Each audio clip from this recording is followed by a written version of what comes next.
आज जो हमारा टॉपिक रहेगा वो रहेगा पोटेशियम परमैंगनेट KMnO4 और इसकी हम पढ़ेंगे प्रिपरेशन, प्रॉपर्टीज और यूजेस।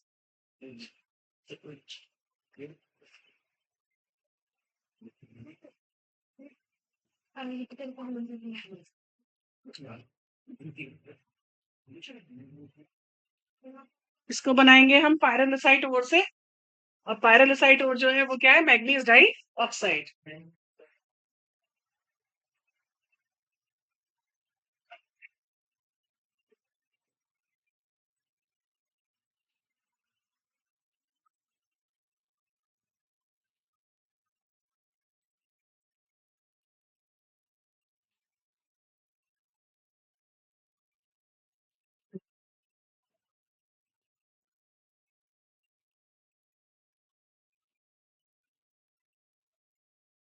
सबसे पहले हम क्या करेंगे, मैग्नीज डाइऑक्साइड की जो रिएक्शन है वो किससे कराएंगे, एल्कली से, और KOH लेंगे। इसमें हम KNO3 भी ले सकते हैं, पोटेशियम नाइट्रेट।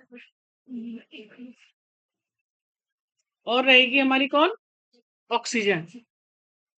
तो क्या बना है,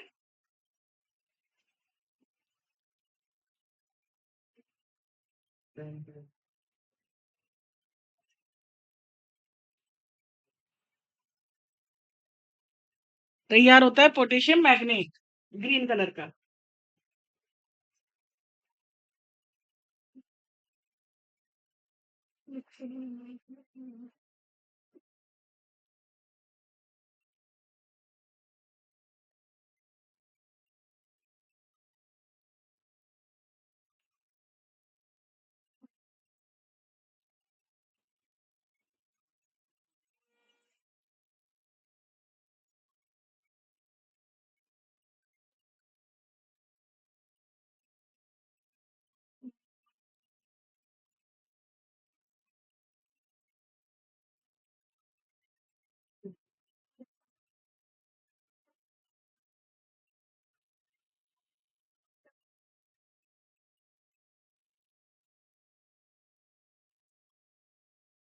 सबसे पहले क्या किया, पायरोलिसाइट ओर लिया और उसकी रिएक्शन किससे कराई, KOH से, और एयर पास करी, तो तैयार होता है पोटेशियम मैग्नेट ग्रीन कलर का।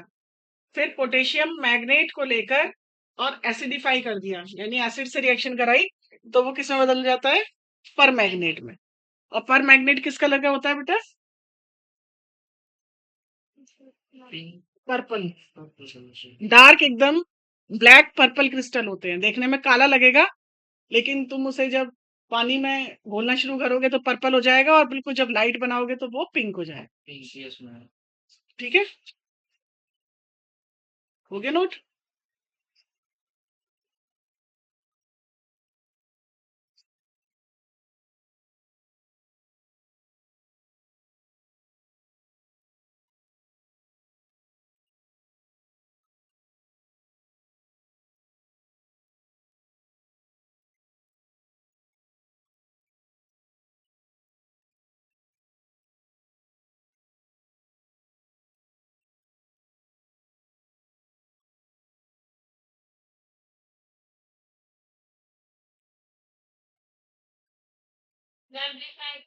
हम्म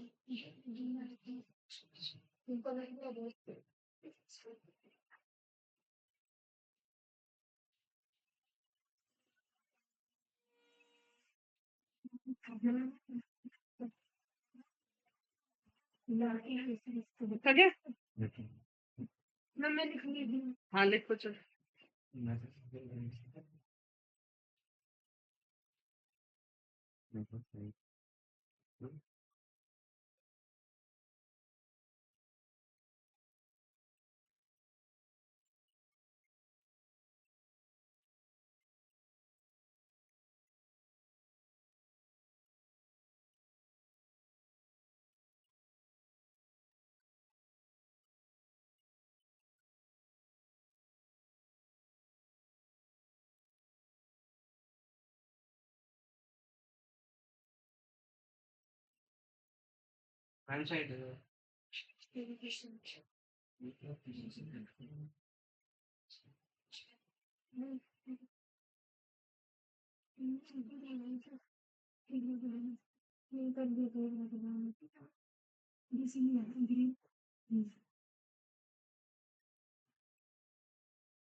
दिख लिया?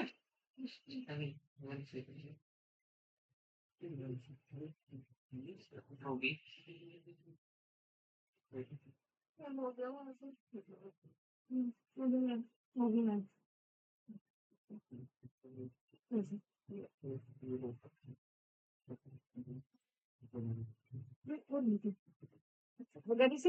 करना हो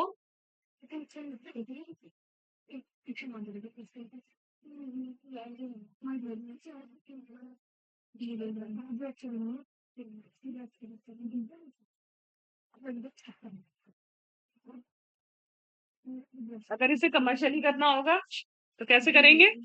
इलेक्ट्रोलाइटिक ऑक्सीडेशन। कमर्शियली किसे कहेंगे? बड़े स्केल पे कर रहे हैं तो जो एसिडिफाई किया था उस वाले मेथड से ना करके इस तरीके से कर लेंगे।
तीन तरीके से बता दिया उसने।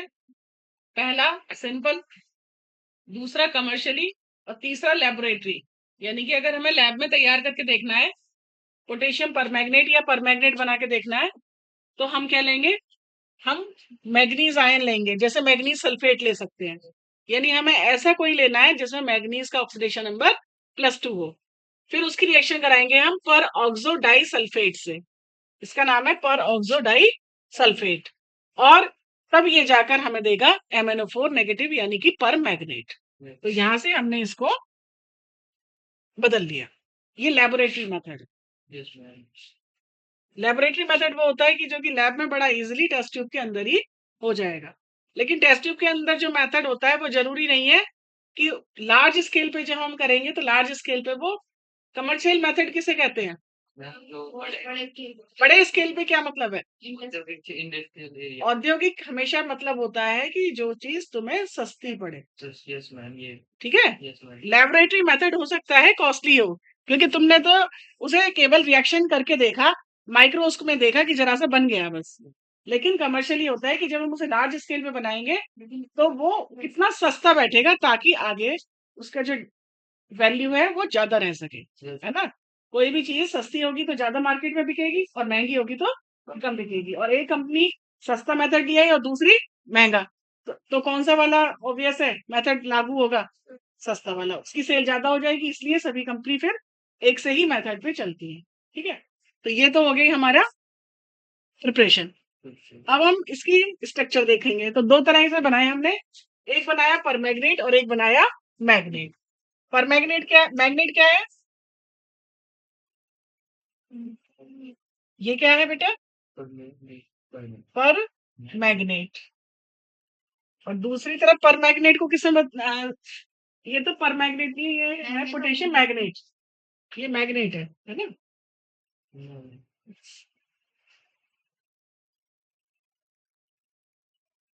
ये मैग्नेट है। और अब कौन आएगा? पर मैग्नेट।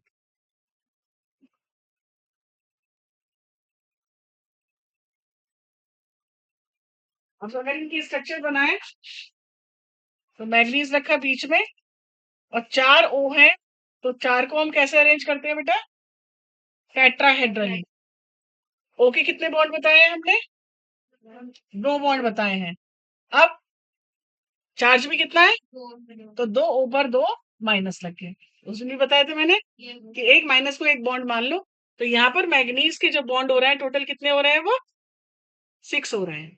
अब यहाँ देखें,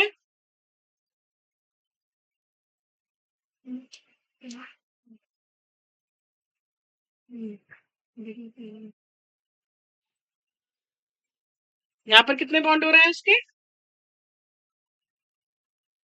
कितने हो रहे हैं बेटा? 7 बॉन्ड हो रहे हैं। मैग्नीज का एटॉमिक नंबर कितना है? 25। 3d5 4s2। यानी टोटल उसके पास कितने इलेक्ट्रॉन दे सकता है? वो 7 दे सकता है। यहाँ पर ऑक्सीडेशन स्टेट निकाले तो कितनी निकल के आएगी? 2 4 जा 8, 8 में से 2 गए तो 6 प्लस के 6। और यहाँ 2 4 जा 8 और 1 घटाएं तो कितना बचा? प्लस के 7। यानी एक तरफ ऑक्सीडेशन स्टेट 6 है और एक तरफ 7। तो यहाँ अगर 6 इलेक्ट्रॉन देता है तो क्या बचेगा बेटा? और यहाँ अगर इलेक्ट्रॉन दे देता है तो यहाँ क्या बचता है? और इसका कलर क्या बता रहे हैं हम? ग्रीन। और इसका कलर क्या बता रहे हैं? अब क्वेश्चन क्या आता है दिमाग में? जब ये 0 है तो इसका कलर कैसे है? उस दिन भी बताया था, है ना? हाँ, क्या बताया था? किससे बताया था ना? पहले ये लिख लो, पहले ये नोट कर लो, फिर मैं लिखा देती हूँ बेटा।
बन गया?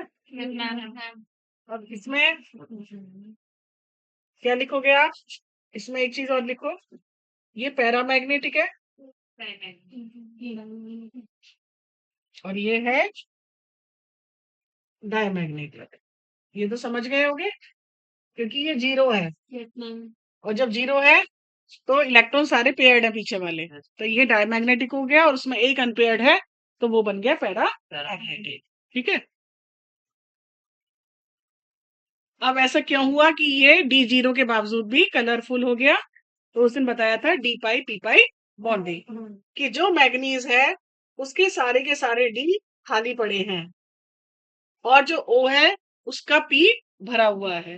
तो क्या बताया था मैंने कि ये जो P भरा हुआ है और ये जो D खाली है, ये कौन सी बॉन्डिंग कहलाती है? Pi bond. तो कौन सा पाई बॉन्ड है ये? पी पाई डी पाई बैक बॉन्डिंग। इसके कारण ये क्या हो जाएगा, इलेक्ट्रॉन जो है वो यहाँ से यहाँ जंप करेंगे और ये ट्रांजिशन हो जाएगा और जिसकी वजह से कलर आ जाएगा। ठीक है, तो ये 2 लाइन नोट कर लो।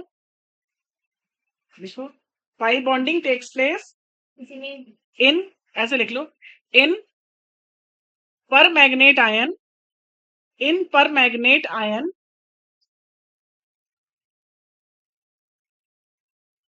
There is no unpaired electron, comma लगा के, there is no unpaired electron but it is colored, but it is colored।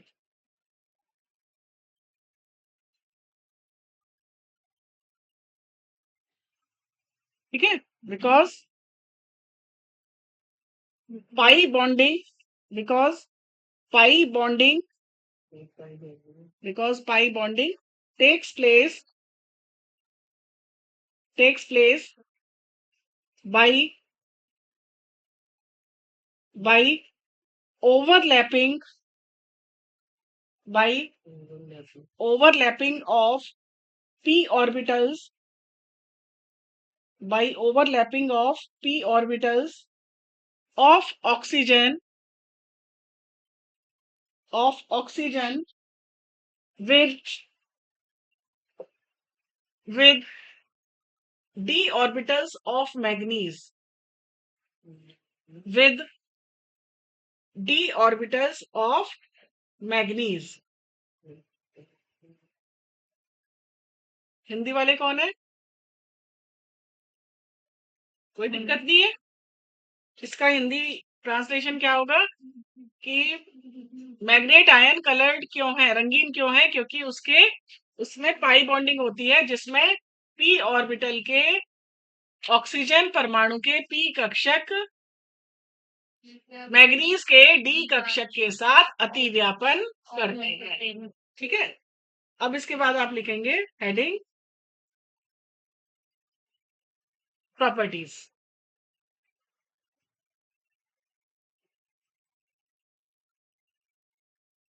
ऐसे लिख लो, physical properties,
dark purple crystal है, not very soluble in cold water but soluble in hot water.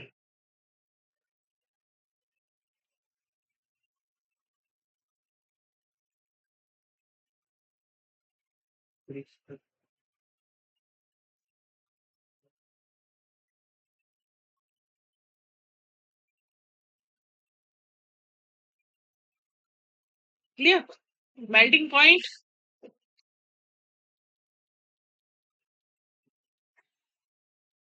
250 degree Celsius.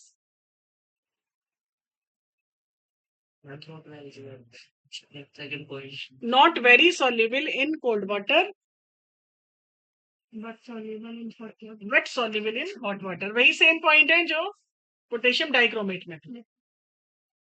उसका colour orange था, एकदम bright orange था, इसका एकदम ब्राइट पर्पल है। मेल्टिंग पॉइंट दोनों के भी लगभग सेम ही थे, बहुत हाई मेल्टिंग पॉइंट नहीं है ना।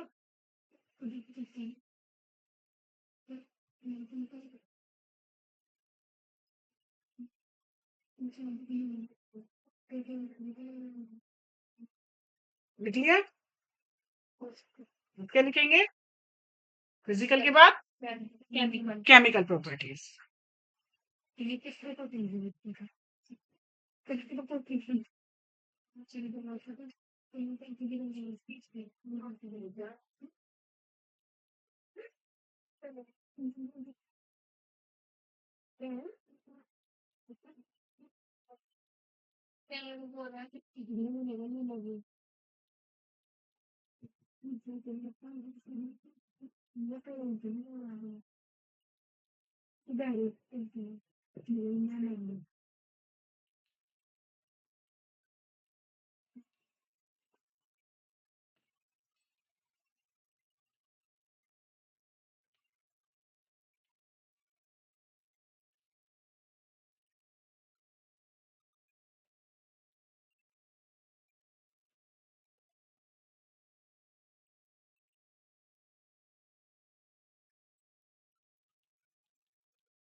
पाँच सौ 13 केल्विन पर ही ये डिकम्पोज हो रहा है, यानी गर्म करने पर। तो इसका तो मतलब ये है कि इसे मेल्ट भी नहीं किया गया, उससे पहले ही ये क्या हो जाता है, डिकम्पोज हो जाता है, यानी कि स्टेबल नहीं रह पा रहा है ना। और ये किसमें बदल जाता है, पर मैग्नेट मैग्नेट में बदल जाता है। पोटेशियम पर मैग्नेट किसमें बदल जाता है, पोटेशियम मैग्नेट में, with the evaluation of oxygen gas. Oxygen gas निकल जाती है इसमें से। तो हम अगर इसे गर्म करते हैं लैब में, तो क्या होगा, धीरे धीरे हमें इसका पर्पल कलर किसमें बदलता हुआ दिखाई देगा, ग्रीन में बदलता हुआ दिखाई देगा। पहली रिएक्शन हो गई। दूसरी,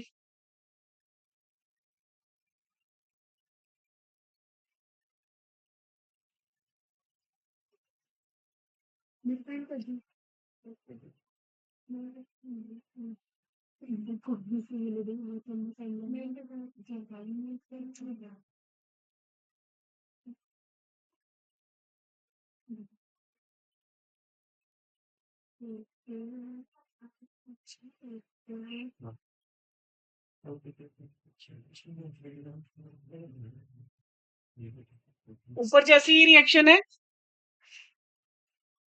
पहली रिएक्शन में उसे अकेले गर्म किया गया है, दूसरी रिएक्शन में उसे एल्कली के साथ किया गया है गर्म। कोई भी एल्कली ले सकते हो, KOH NaOH। तो हम देख रहे हैं कि इस बार भी पोटेशियम मैग्नेट बन रहा है और ऑक्सीजन गैस निकल रही है, यानी दोनों रिएक्शन लगभग एक ही प्रोडक्ट दे रही है।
लिख लिया।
पावरफुल ऑक्सीडाइजिंग एजेंट है। ऑक्सीडाइजिंग एजेंट कौन होता है? और अगर हम दूसरी भाषा में सुने तो ऑक्सीडाइजिंग एजेंट वो है जो ऑक्सीजन देता है ना? और जब ऑक्सीजन जहां निकलेगी और जरा सी भी आग लगने की संभावना होगी, वो संभावना क्या हो जाएगी? ज्यादा हो जाएगी। और ये पावरफुल ऑक्सीडाइजिंग एजेंट है। तो इसका हम कोई भी कॉम्बिनेशन लेके एक्सप्लोसिव मिक्सचर बना सकते हैं। तो इसका एक एक्सप्लोसिव मिक्सचर मिक्सचर बहुत ज्यादा, ये जो पटाखों में यूज होता है, ये वाला है।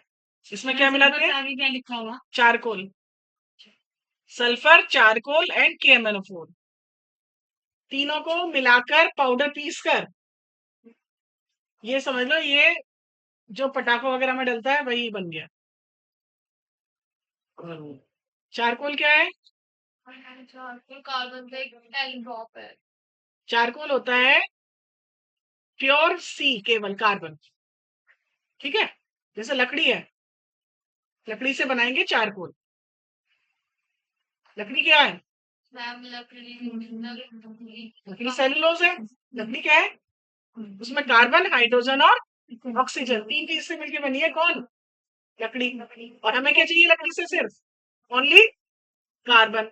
तो हम वुड को लेकर बिना एयर के उसे जलाएंगे, उसमें से सारा H और O निकल जाएगा और सिर्फ क्या बचेगा? C। डिस्ट्रक्टिव डिस्टिलेशन से बनता है चारकोल, और वो C यूज होगा यहाँ पर पाउडर बनाने। लिख लिया इतना बेटा?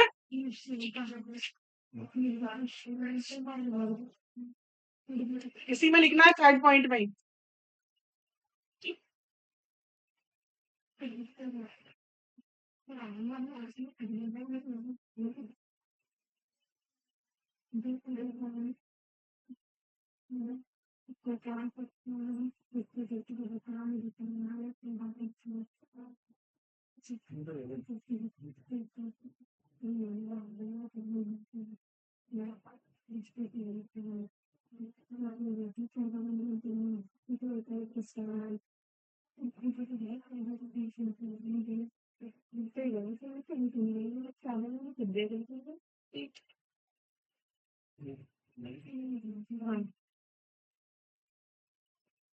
जैसे तीन चीज मिलाई थी, सल्फर, चारकोल और KMnO4, पोटेशियम परमैंगनेट, इसी तरह से ऑक्जेलिक एसिड और KMnO4 का भी पाउडर लेकर मिक्स करके छोड़ दो तो आग लग सकती है।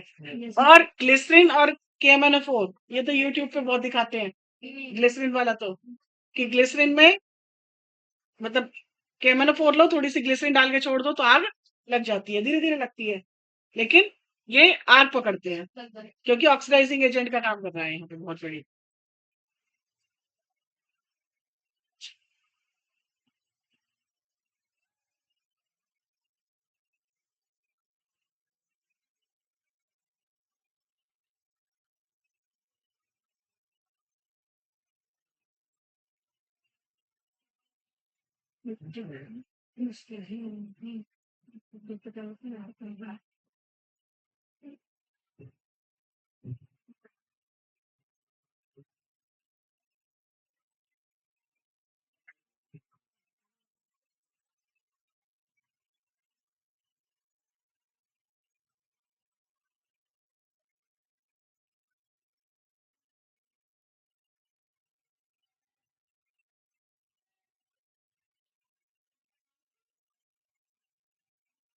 ऑक्सीडाइजिंग एजेंट लिखा था तीसरा पॉइंट।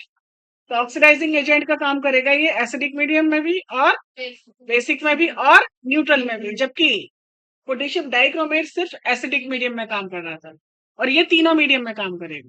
तो इसकी एक एक करके रिएक्शन बताएंगे अब, है ना?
सारी रिएक्शन बहुत इंपॉर्टेंट रहेंगी इसकी। Yes. सबसे पहले एसिडिक मीडियम में बता रहे हैं, तो एसिडिक मीडियम में हाइड्रोजन आयन की उपस्थिति जरूरी है। मोस्टली हम H2SO4 ही लेते हैं। इसमें रिएक्शन दिखाई गई है कि आयोडाइड को आयोडीन में बदल रहा है। मैम डाइल्यूट डाइल्यूट लेना है हर बार। आई नेगेटिव जिसका ऑक्सीडेशन नंबर है -1 और I2 जिसका ऑक्सीडेशन नंबर है 0, तो बढ़ गया। तो क्या हो गया? ऑक्सीडेशन। और यहाँ ध्यान देने वाली बात यह है कि मैग्नीज किस स्टेट में जा रहा है, सबसे इंपॉर्टेंट ये रहेगा, क्योंकि ये एसिडिक, बेसिक और न्यूट्रल मीडियम में अलग अलग प्रोडक्ट में बदलेगा। जैसे यहाँ पर बनेगा ये MnSO4। अगर तुम H2SO4 डालोगे एसिड, तो ये क्या बनेगा? MnSO4। अगर तुम HCl डालोगे तो ये MnCl2। यानी मैग्नीज अपनी +2 ऑक्सीडेशन स्टेट में रहेगा। और 7 से 2 होने का मतलब है रिडक्शन, और रिडक्शन का मतलब है ये काम कर रहा है ऑक्सीडाइजिंग एजेंट। तो ये रिएक्शन हमें रट लेनी होती है कि ये किस में बदल रहा है और कौन से मीडियम में काम कर रहा है ना। और इस मीडियम में ये भी क्वेश्चन बन सकता है कि इस मीडियम में पर मैग्नेट आयन क्या बनता है, तो वो बनता है मैग्नीज 2 पॉजिटिव। ठीक है, लिखिए।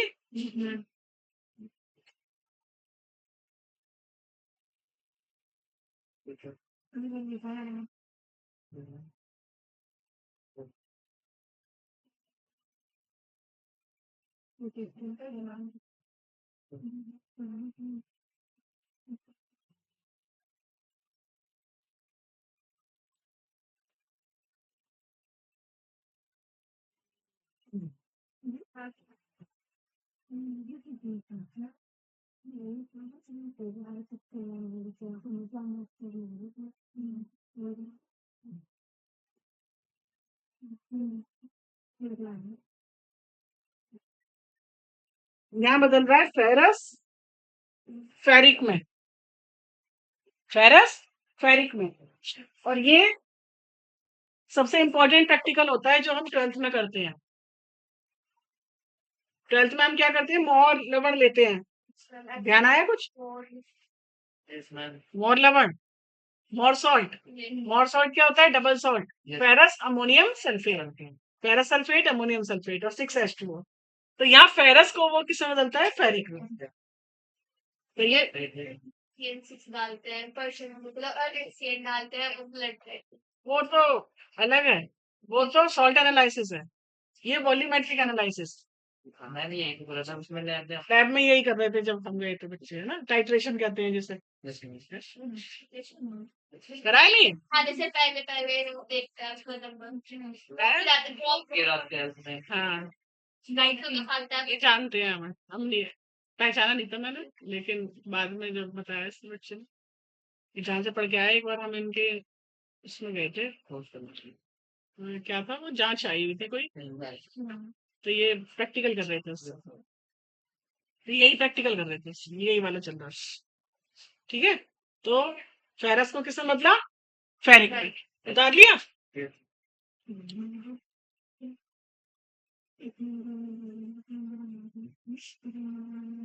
ये भी टाइट्रेशन है, इसमें ऑक्सैलिक एसिड के साथ करते हैं।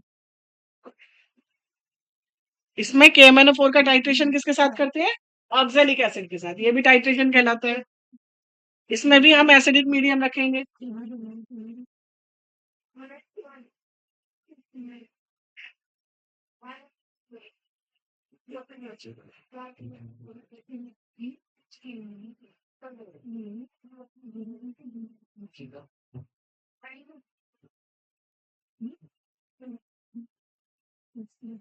और यहाँ पर जो ऑक्सीनेट आयन है, हमने ऑक्सैलिक एसिड लिया, तो ऑक्सीनेट आयन जो है वो CO2 में बदल जाता है। यस मैम ऑक्सीडेशन हो रखा है यहाँ पर भी। ऑक्सीडेशन नंबर निकालेंगे तो पता लग जाएगा। 2 चौक 8, 8 में से 2 गए तो 6, तो 3 है। तो यहाँ पर ऑक्सीडेशन नंबर क्या है इसका? +3। और यहाँ क्या हो रहा है? +4। तो ऑक्सीडेशन का मतलब क्या हुआ? ऑक्सीडेशन का मतलब है कि ये एक ऑक्सीडाइजिंग एजेंट है, ये है ना।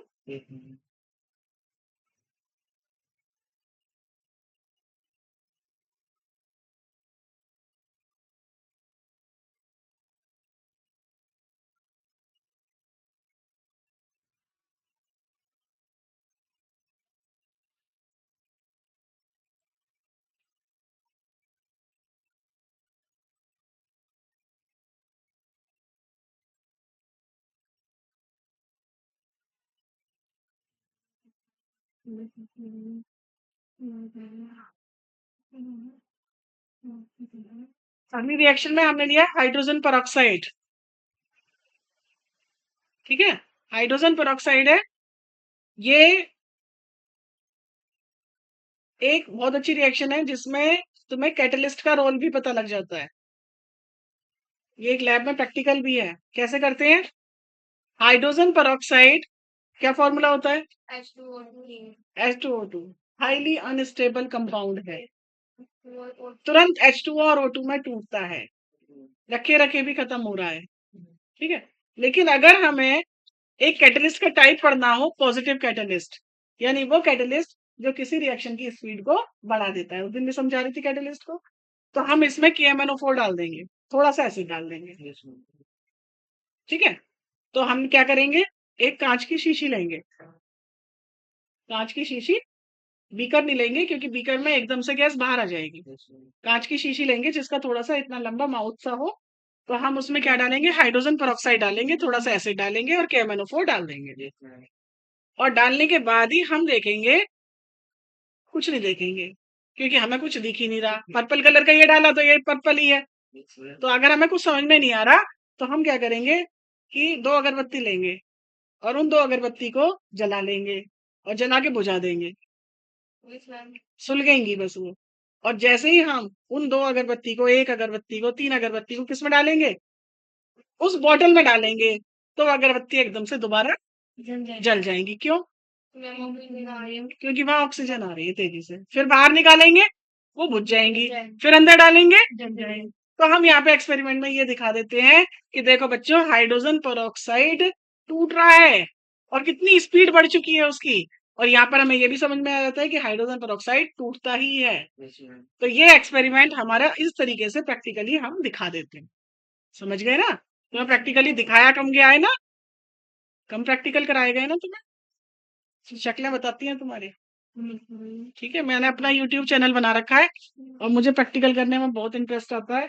तो मुझे जैसे भी मैं पढ़ाती रहती हूँ और मुझे जैसे ही समझ में आता है कि हाँ इसे प्रैक्टिकली करके देखना चाहिए, तो मैं उसे करके देख लेती हूँ और अपने चैनल पे डाल देती हूँ। उससे क्या होता है कि वो चीज हमेशा के लिए दिमाग में, मेरे दिमाग में तो रह जाती है। कोई और देखो मत देखो कि हमने क्या किया था। ठीक है, और है दोबारा भी देख सकते हैं। दोबारा भी देख सकते हैं, बार बार देख सकते हैं। तो ये बहुत अच्छा तरीका है जिसमें हम कैटलिस्ट को पढ़ाते हैं।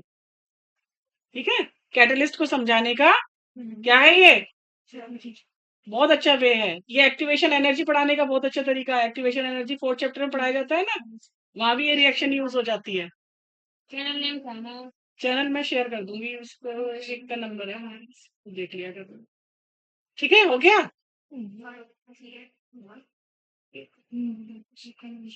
कल हमने करे थे प्रैक्टिकल पानी के लिए। कल हमने सारा अपने कॉलेज में जगह जगह का पानी जो बच्चे पीते हैं वो सैंपल लिए थे और उनमें ये देखा था कि हमारे बच्चे जो पानी पी रहे हैं, 3 जगह का पानी, जैसे हमारा बहुत बड़ा कॉलेज है तो जगह जगह कहीं नल का लगा हुआ है, कहीं समरसेबल का पानी आ रहा है। फिर उनकी टेस्टिंग करी तो हमारे सारे पानी बिल्कुल प्योर आए, बिल्कुल मतलब वही वैल्यू आई जितनी होनी चाहिए। उसमें क्लोराइड का टेस्ट किया, फ्लोराइड का किया, नाइट्रेट का किया, आयरन का किया और क्लोरीन का किया, उसका पीएच किया और उसका टेम्परेचर और उसका TDS 8-10 टेस्ट करके देखे थे, सारे बढ़िया आए। तो हम ठीक थे कि मतलब हमारे बच्चे सही पानी जो पानी पी रहे हैं वो सही क्वालिटी का पानी। तो ऐसे ही ये प्रैक्टिकल प्रैक्टिकल से जल्दी याद हो जाता है, बाकी देर में याद होता है ना।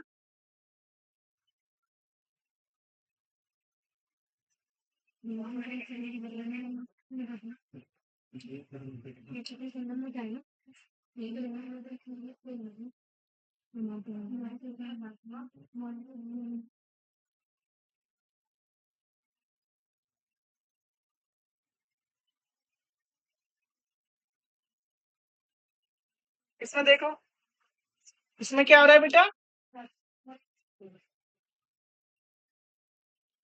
सल्फाइड किसमें बदल रहा है, सल्फर में।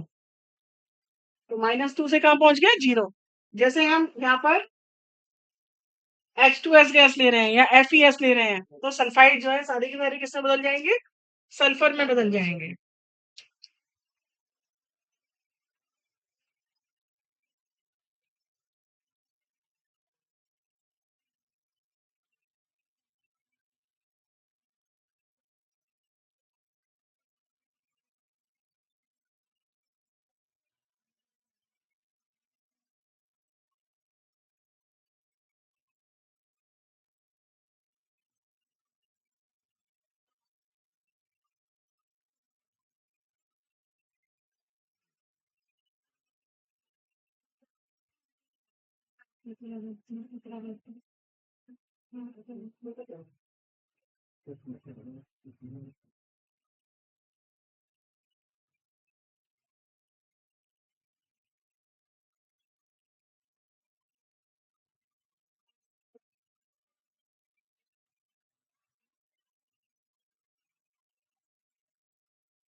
ये 8 रिएक्शन है। इसमें सल्फाइड को सल्फर में, सल्फाइड को सल्फेट में, नाइट्राइट को नाइट्रेट में, क्लोराइड को क्लोरीन में, क्लोरीन में। इन सब में क्या कराया गया है, सब में क्या हुआ है, ऑक्सीडेशन।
लिख लिया। Yes, ma'am.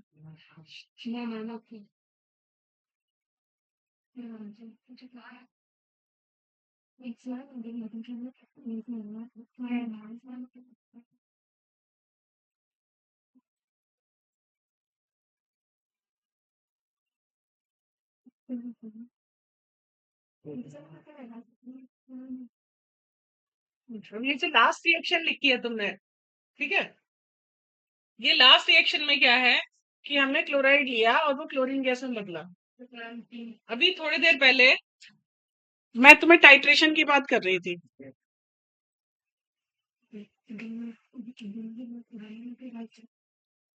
जिसमें मैं कह रही थी कि हम मोहर लवण लेते हैं, मोर सॉल्ट, और डालते हैं उसमें पोटेशियम परमैंगनेट, और डालते हैं उसमें डाइल्यूट H2SO4, यानी कि एसिड डालते हैं, तो जो हमारा ये इसमें बदल जाता है, और ये जो है ये इसमें बदल जाता है। एक का ऑक्सीडेशन हो रहा है, एक का रिडक्शन। तो अब क्वेश्चन ये है कि जैसे हमने डाइल्यूट H2SO4 लिया, डाइल्यूट HCl क्यों नहीं यूज होता वहां पर? और Cl जैसे आपने लास्ट लेक्चर लिखा है इसमें Cl नेगेटिव Cl2 में बदल जाएगा, ठीक है, समझ गए ना? तो इसमें क्वेश्चन बन गया, लास्ट रिएक्शन में ही क्वेश्चन बनेगा तुम्हारा, तो क्वेश्चन बना के लिख लो लास्ट रिएक्शन के बाद, why why do why do we not use why do we not use hydrochloric acid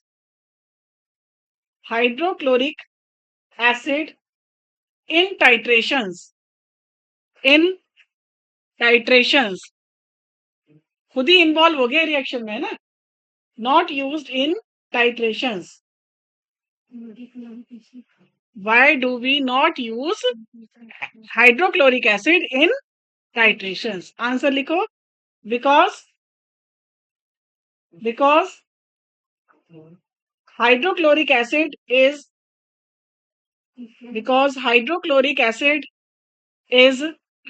oxidized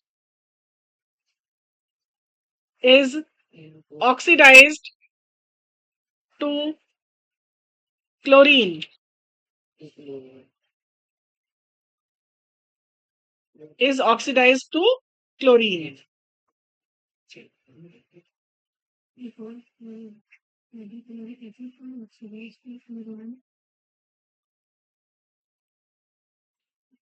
लिख लिया?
बेसिक मीडियम में क्या हो रहा है कि हम कोई बेस लेंगे, क्षार डालेंगे, जैसे NaOH KOH, तो जो ऑक्सीडेशन स्टेट है वो किससे बदल रही है इस बार?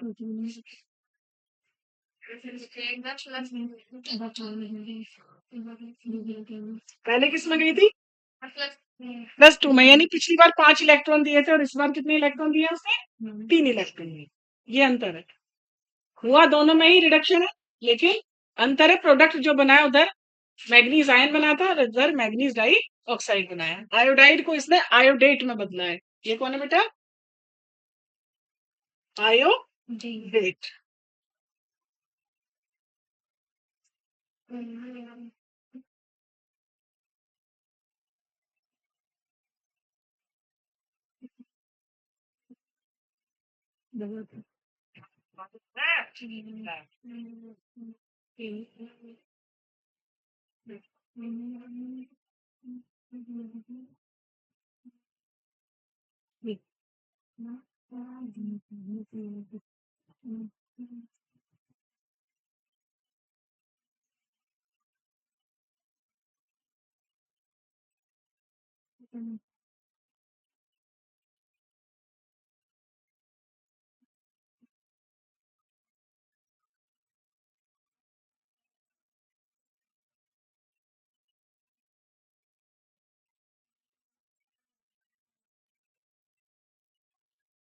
ये भी बेसिक मीडियम में लिया गया है।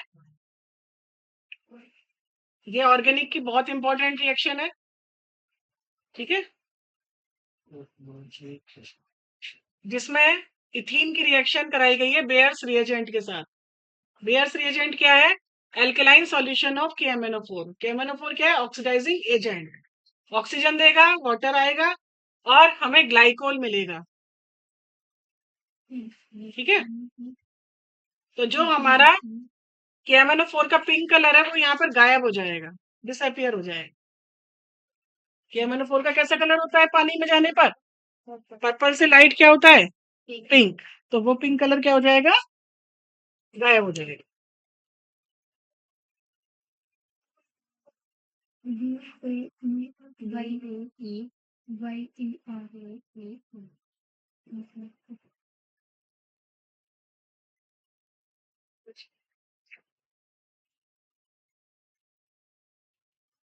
क्लियर?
रिएक्शन है ये तीनों न्यूट्रल मीडियम में है, यानी कि ना एसिड डाला ना बेस डाला। पहली रिएक्शन में हाइड्रोजन सल्फाइड सल्फर में बदला है। दूसरी में मैग्नीज आयन जिसमें 2 पॉजिटिव है वो मैग्नीज डाइऑक्साइड में यानी +4 में बदला है। और तीसरी में थायोसल्फेट जो है वो सल्फेट में बदला है। तीसरी में कंफ्यूजन है, ये डिस्प्रपोर्शनेशन रिएक्शन है, पढ़ा है कभी? जिसमें एक ही एलिमेंट का ऑक्सीडेशन और रिडक्शन दोनों हो रहे हैं। यहाँ पर सल्फर जो है वो +3 से 4 में जा रहा है तो ऑक्सीडेशन, और 0 में जाएगा तो रिडक्शन।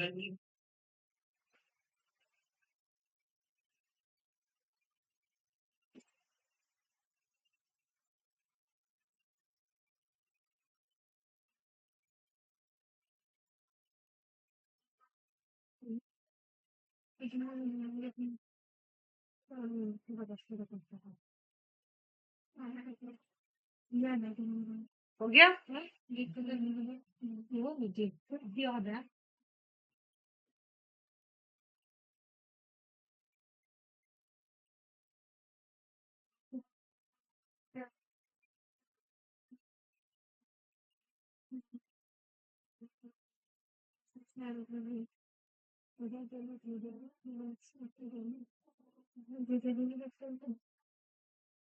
अब लिखेंगे लास्ट में यूजेस।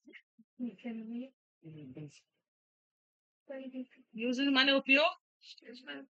पहला उपयोग लिखेंगे number 1, used as an oxidizing agent, used as an oxidizing agent।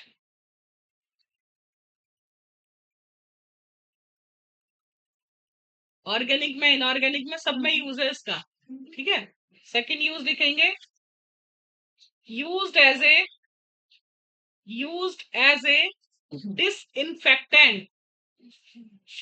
Disinfectant यानी इन्फेक्शन को भगाने वाला। ये पूछ रही है किसके यूज है, क्या पढ़ रहे बेटा, टॉपिक क्या है?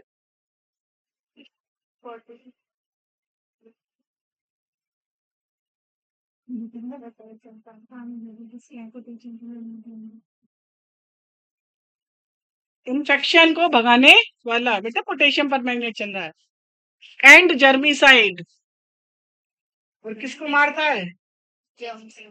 जर्म्स को मारता है।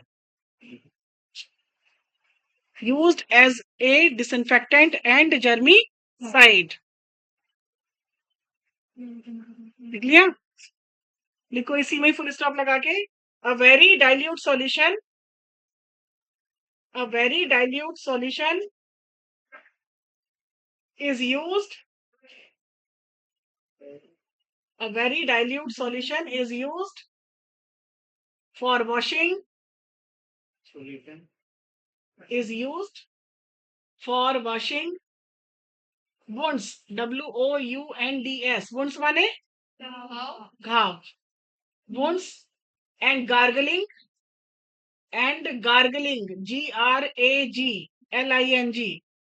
gargling for mouth, gargling for mouth sores, SORES।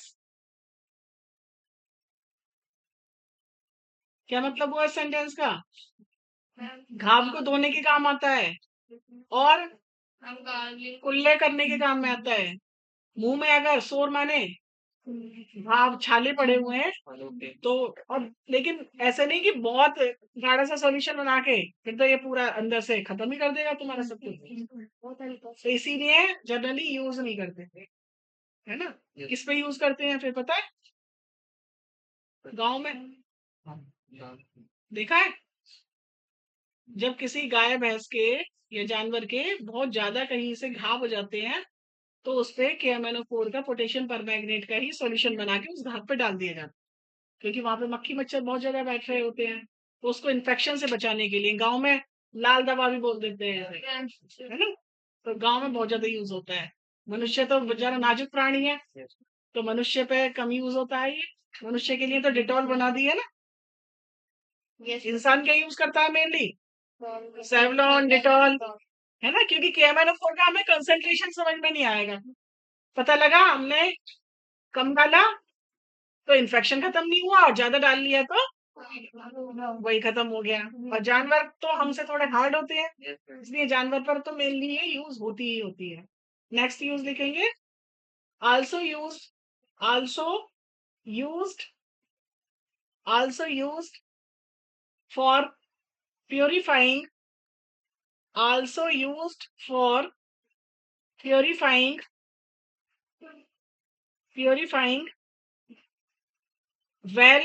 well माने कुआं, well water, WEEE, well water।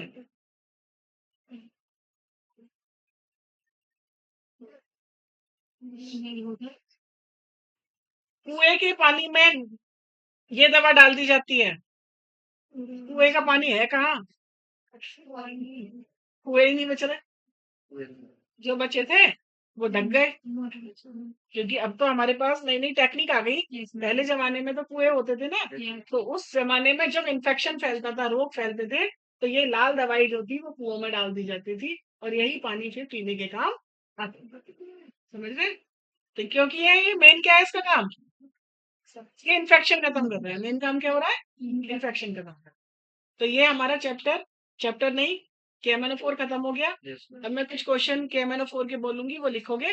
वो सारे प्रीवियस ईयर में आए हुए हैं। तो question number 1,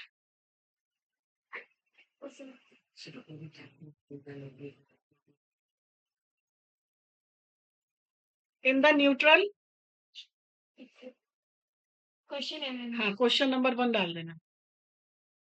in the neutral और alkaline medium,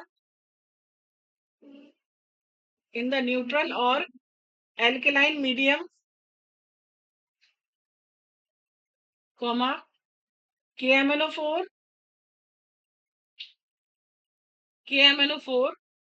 oxidizes KMnO4 oxidizes iodide into iodate.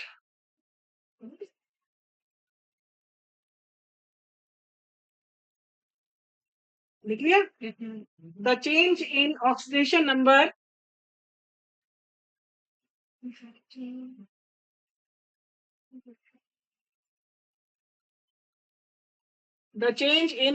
number of manganese in this reaction is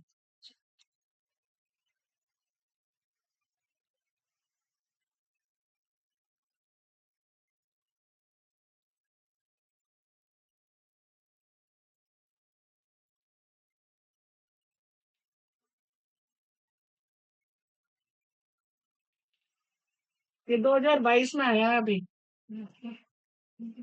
और अभी थोड़ी देर पहले मैंने पीछे तुम्हें लिखाया है। बताओ उसमें क्या है आंसर? कितनों को समझ में आया? अगर तुम एल्कलाइन मीडियम में जाओगे, तुम्हें कुछ देखने की जरूरत नहीं, ना तुम्हें ये देखने की जरूरत है वो किससे बदल रहा है। वो आयोडाइड से आयोडेट में बदल रहा है, वो फेरस से फेरिक में बदल रहा है, वो सल्फेट से थायोसल्फेट से सल्फेट में बदल रहा है। कुछ देखने की जरूरत नहीं है, क्योंकि उसमें ऑक्सीडेशन स्टेट क्या है कि KMnO4 MnO4 नेगेटिव से क्या बनता है? MnO2 बनता है। ये आंसर। और अगर यही काम किसमें होता है बेटा? एसिडिक मीडियम में, तो उसका आंसर होता +7 से +2। हो गया एक काम। तो ये इसका अपोजिट क्वेश्चन भी तो बन सकता है। वो आयोडाइड का आयोडेट में ही पूछ ले ऑक्सीडेशन नंबर क्या बदला। तो आयोडाइड में क्या होता है? वो I नेगेटिव, और आयोडेट का क्या फॉर्मूला होता है? iO3 negative. तो -1 से कहाँ गया? +5, इतना बदला। ठीक है। या फिर इसी में क्या क्वेश्चन बन जाता? बताइए उसने कितने इलेक्ट्रॉन दिए या कितने इलेक्ट्रॉन लिए, है ना? तो हमें इलेक्ट्रॉन का डिफरेंस 7 से 4 3, 7 से 2 5, -1 से +5 6। ठीक है। हाँ, तो हो गया ये आंसर। तो आंसर कौन सा गया हमारा? डी गया।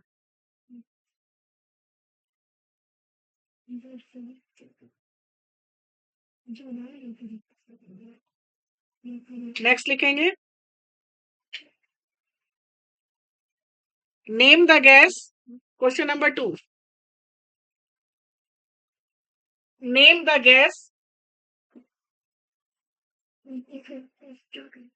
name the gas that can readily, READILY, name the gas that can readily decolorize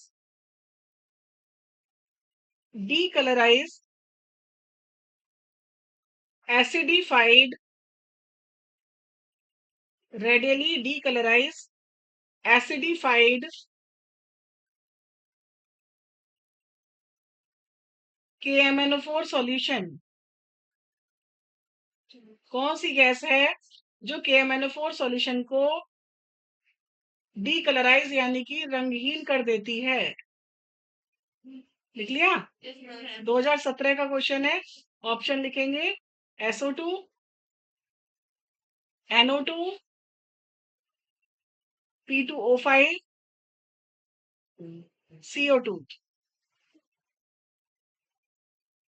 नहीं कौन सी गैस है? SO2 SO2। SO2 जो गैस होती है वो ब्लीच का काम करती है, ठीक है।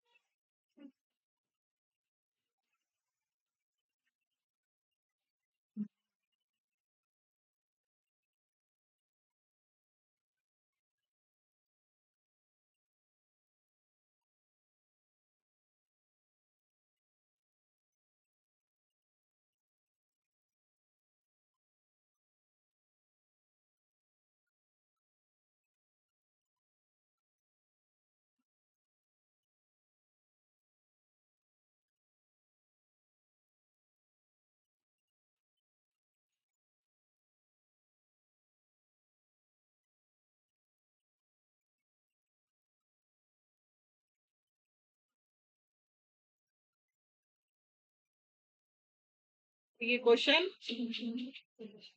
और भी क्वेश्चंस हैं जो अपना कर करके देखेंगे, ठीक है बेटा। अब इसके बाद जो हमारा टॉपिक शुरू होगा वो क्या शुरू होगा? हाँ, डी ब्लॉक पूरा खत्म हो गया, अब शुरू होगा हमारा एफ ब्लॉक।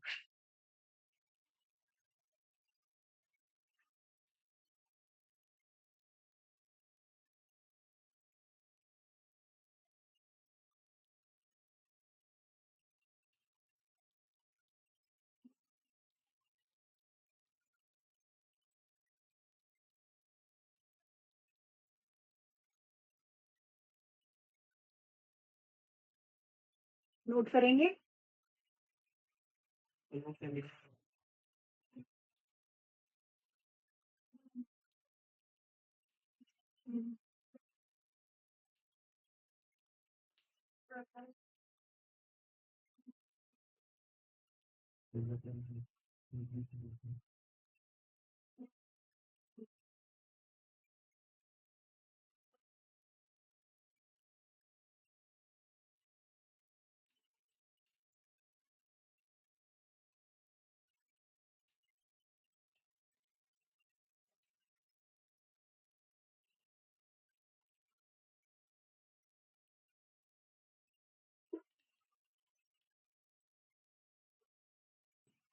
एफ ब्लॉक का दूसरा नाम क्या है? Inner transition elements.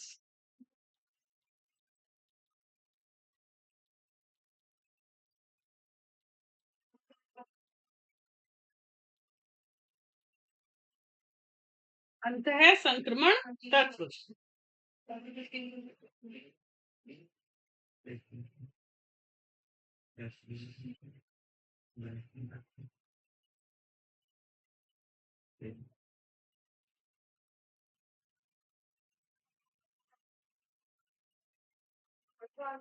F block element को एफ ब्लॉक एलिमेंट क्यों कहा जाता है? क्योंकि उनका अंतिम इलेक्ट्रॉन एफ सबशेल में प्रवेश पाता है, because their last electron enters into the F subshell. उनका नाम इनर ट्रांजिशन एलिमेंट्स क्यों है? अंदर पाए जाते हैं।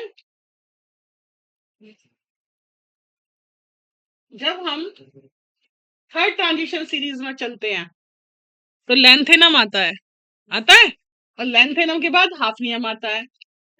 यस, तो यहाँ कुछ गैप होता है। इधर देखो बेटा, 58 से 71 तक गैप होता है। उस गैप में कौन से तत्व चले जाते हैं? एफ ब्लॉक के तत्व। और इधर हमारा फोर्थ सीरीज होती है, कहां से शुरू होती है? एक्टिनियम। और यहाँ क्या आता है? रदरफोर्डियम। तो यहाँ से फिर हमारे 14 एलिमेंट गायब हो जाते हैं। तो क्योंकि ये तत्व संक्रमण तत्व के अंदर से निकल के आते हैं, इसलिए इन्हें अंतः संक्रमण तत्व कहा जाता है। इन्हें transition element because they are inside the transition element. ये क्लियर हो गई 2 लाइन। अब आता है जनरल इलेक्ट्रॉनिक कॉन्फ़िगरेशन। अगर इनका सामान्य इलेक्ट्रॉनिक अभिविन्यास की बात करें तो n-2 f, f हमेशा 2 कदम पीछे, पेनल्टीमेट d और एंटी पेनल्टीमेट f होता है। तो अगर यहाँ पे 6s शुरू होगा तो d क्या हो जाएगा? यहाँ पे यहाँ 6 है ये, तो 6 माइनस 1 कितना हो गया?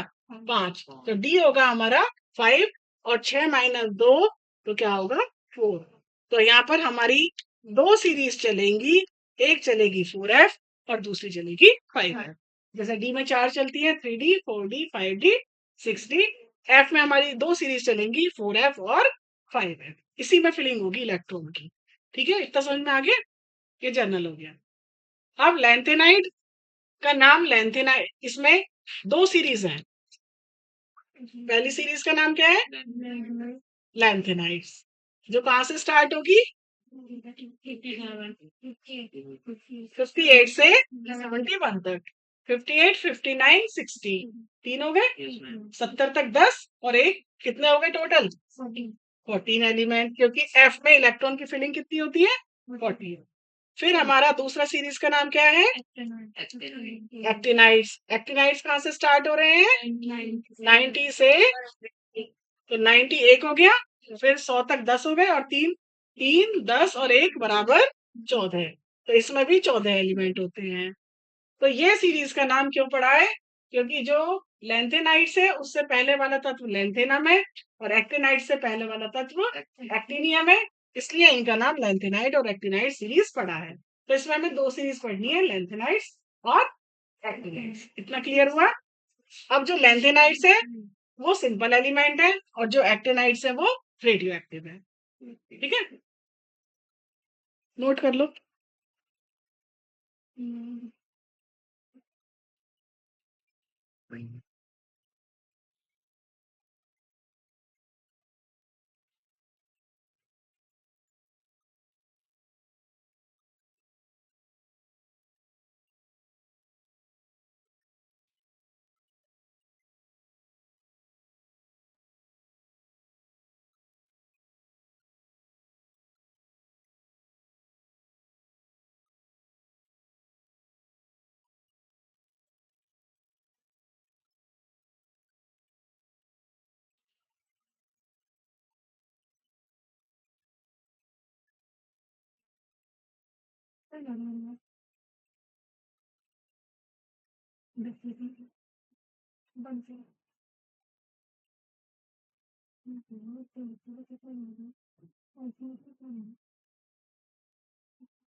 लिख लो बेटा।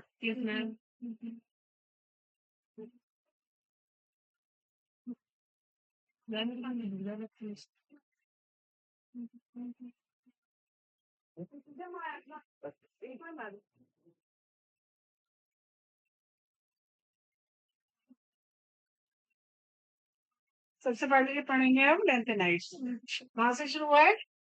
लैंथेनम। लेकिन लैंथेनाइड जो है, लैंथेनम तो डी ब्लॉक में जाता है, लेकिन ये इधर क्यों शामिल कर रहे हैं इसके साथ? क्योंकि इसके नजदीक है ना, तो प्रॉपर्टीज में कहीं कहीं मैच होता है। लेंगे नहीं इसे, हम पढ़ते नहीं है वैसे। ठीक है, हम कहाँ से पढ़ेंगे? हम यहाँ से पढ़ेंगे।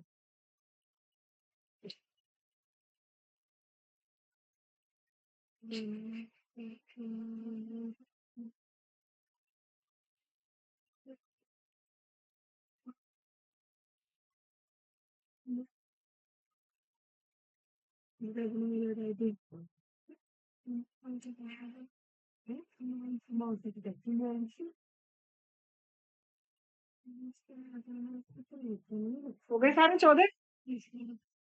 चौधरी की चौधरी लिख दिए, आपको याद है? नहीं है? मैंने याद कर रखा है। सीरियम अंकल प्रयाग में नारायण दत्त प्राइम मिनिस्टर से स्माइल करते हुए यूरोप गए। Yes, sir. ठीक है, कौन से अंकल गए यूरोप?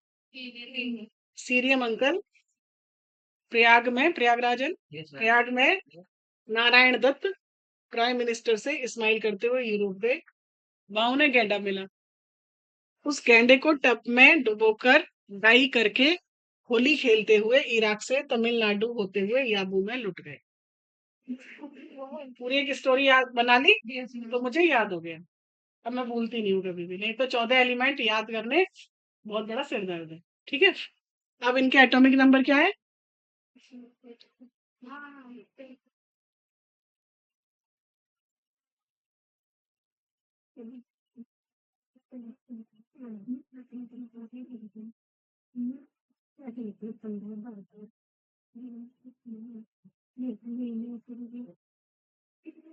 मेरी वाली वीडियो भेज दूंगी, मैंने बना रखी है ये याद कराने की ट्रिक ऐप लॉक की। 2 मिनट की वीडियो है, उसमें याद हो जाएगी दोनों सीरीज। इसे बार बार सुनोगे तो याद हो जाएगा। ठीक है, तुम्हारा नंबर है ना मेरे पास? ग्रुप में नहीं हूँ मैं तुम्हारे वाले में है। ग्रुप में डाल देना, सर से कह देंगे ऐड कर देंगे ना। हो गया?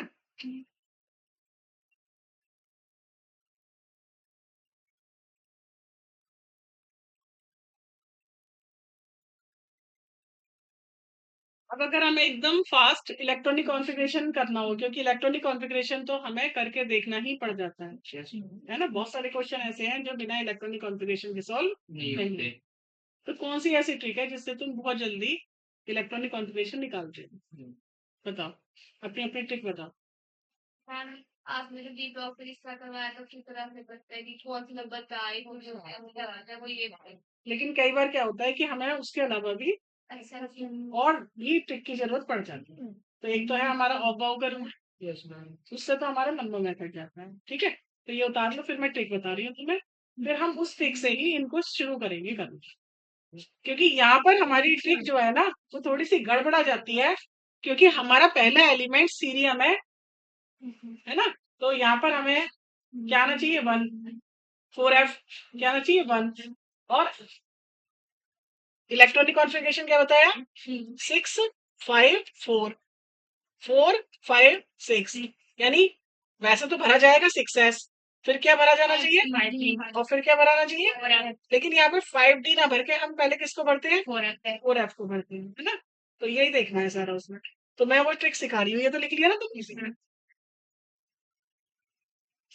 इसमें हम क्या करेंगे? हम लिखेंगे 2 बार s, 2 बार, 2 बार लिखेंगे ps, 2 बार dps और 2 बार fdps। थोड़ा दूर दूर लिखेंगे इन्हें, लिखना हर एक को 2 बार है। सबसे पहले कौन आता है? एस। एस के बाद क्या आता है? पी। तो 2 बार एस लिखा, फिर 2 बार क्या लिखा? पीएस। पीएस हो गया। फिर पी के बाद क्या आता है? तो 2 बार डीपीएस, छोड़ नहीं रहे उसे। और डी के बाद क्या आता है? तो 2 बार एफडीपीएस। अब इनमें 1 2 3 4 लगाने हैं। सबसे पहले एस में लगाना है। एस कितने से स्टार्ट होता है? 1 2 3 4 5 6 7 8। हो गया।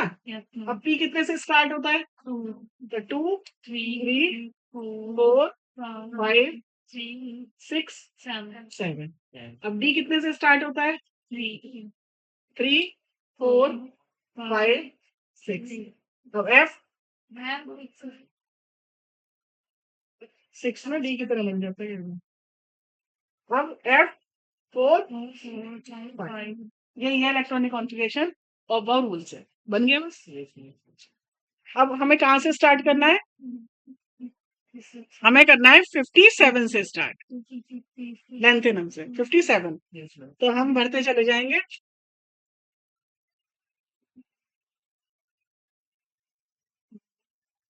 यहाँ तक कितने हो गए? 30 30 30 और से 36, 38, 48, 54,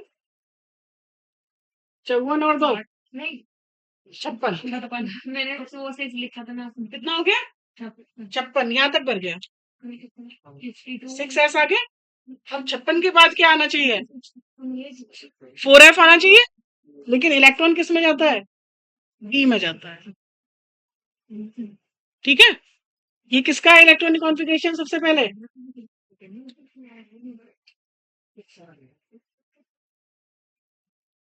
नोट करेंगे।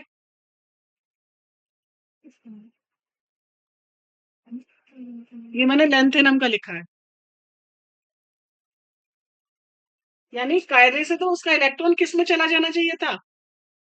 एफ में, लेकिन एफ में न जाके वो किस में गया? अभी डी में गया। ठीक है, तो ये इसीलिए किसका तत्व मान लिया हमने?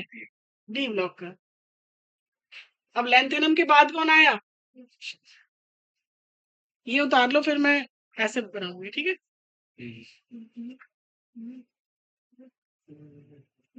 तो इसे ना कहीं नोट कर लेना अपनी भाषा में कि 2 बार एस, 2 बार पीएस, 2 बार डीपीएस, 2 बार एफडीपी। क्योंकि अगर फिर हम इसके हिसाब से करेंगे तो जल्दी हो जाता है हमारा, और पूरा 118 यहाँ आके खत्म होता है, खत्म हो जाता है।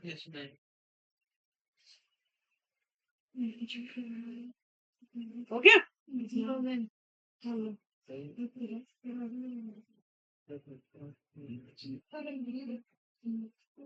नहीं नहीं, ऐसे लिखना वर्टिकली, तो इन पे गोले बनवाते जाएंगे, या इनके आगे एक्सेप्शन एक्सेप्शन लिखते चलना। ये भी तो अपवाद में ही आ गया। अपवाद हुआ या नहीं? क्या भरा जाना चाहिए था इसमें? पहले पहले 4f भरा जाना चाहिए था, लेकिन इलेक्ट्रॉन किस में चला गया? 5d में।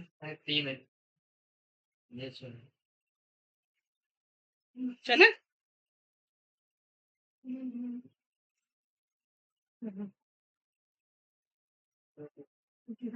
क्या है लास्ट में?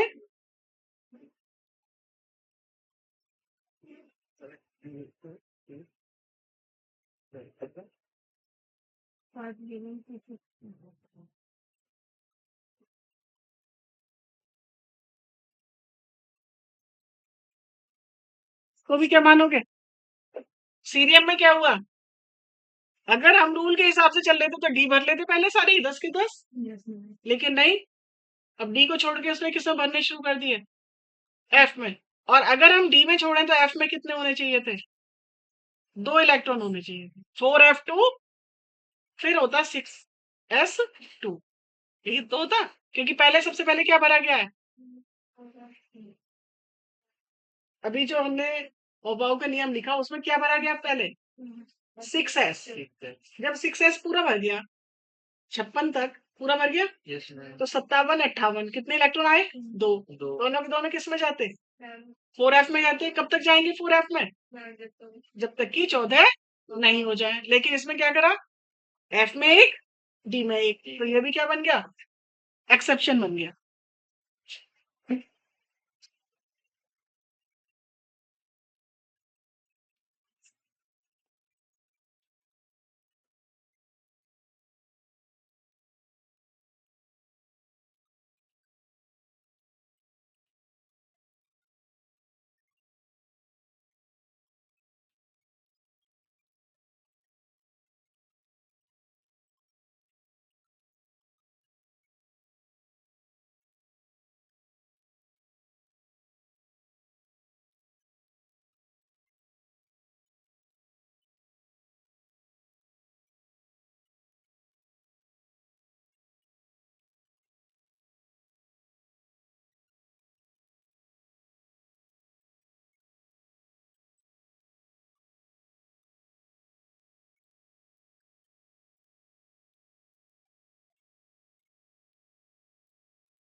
तो टोटल कितने अपवाद नजर आ रहे हैं? 4 4 ही आ रहे हैं ना? Yes ma'am. ठीक है, क्योंकि उसमें डी में क्यों गया, इसमें क्यों गया, इसमें समझ में आया क्यों गया?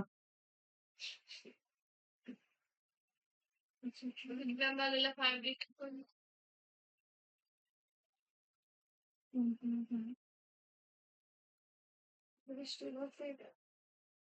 जैसे उसमें पढ़ाया था क्रोमियम प्रॉपर है, क्योंकि एफ में 8 हो जाते हैं और अगर हम एक इलेक्ट्रॉन को भगा देते हैं तो कितने बचते हैं? 7। और एफ में कितने ऑर्बिटल होते हैं? 7।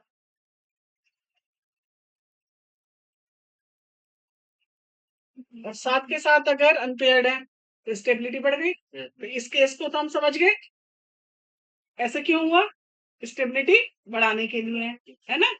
और इस लास्ट केस में ऐसा क्यों हुआ, क्योंकि इसके एफ कितने हो गए? 14। और 14 के बाद तो अगला जाएगा ही अगले में फिर। लेकिन वो 2 केस हमारी समझ में नहीं आ सकते। लेकिन ऐसा क्यों हुआ होगा, उनकी ऑक्सीडेशन स्टेट वगैरह की वजह से ऐसा हो जाता है। ठीक है, हम नेक्स्ट लेक्चर पढ़ेंगे अभी थोड़ी देर बाद। ठीक है, यहीं से छोड़ देना।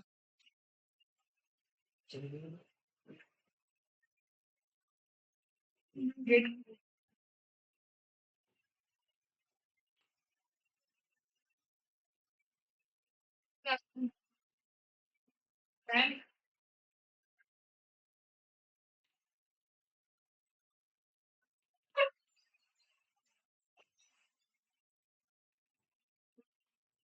सर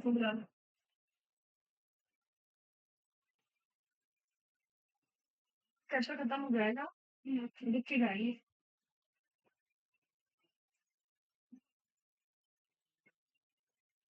उसके नोट्स पूरा है तुम्हारे बनाने का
चीज क्या है